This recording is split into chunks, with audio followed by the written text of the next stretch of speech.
আজকে আমি ভিন্ন স্বাদের মজাদার চাইনিজ সবজি তৈরি করব। একটি ফ্রাইং প্যানে আধা কাপ সাদা তেল দিলাম। তারপর ১ টেবিল চামচ রসুন বাটা এবং ১ টেবিল চামচ পেঁয়াজ বাটা দিয়ে হালকা নেড়েচেড়ে তাতে হাড় ছাড়া ছোট ছোট মুরগির মাংসের টুকরো দিলাম।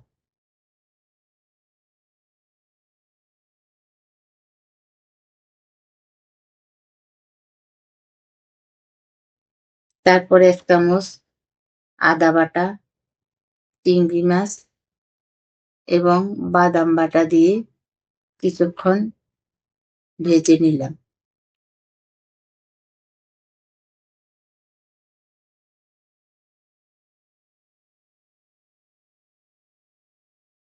মিশালে সবজি দিলাম।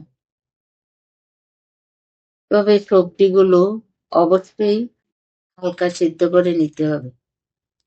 আমি এখানে কাঁচা পেঁপে, সিম, ফুলকপি, পেঁয়াজকলি, বরবটি, টমেটো এবং কিউব করে পেঁয়াজ কেটে দিয়েছি।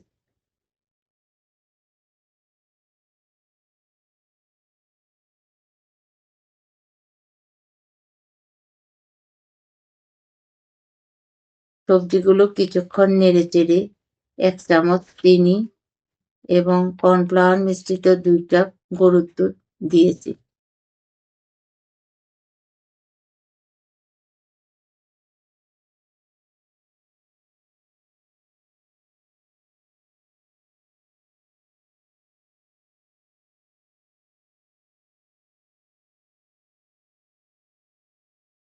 তারপর কিছুক্ষণের জন্য ঢাকনা দিয়ে দিয়েছি।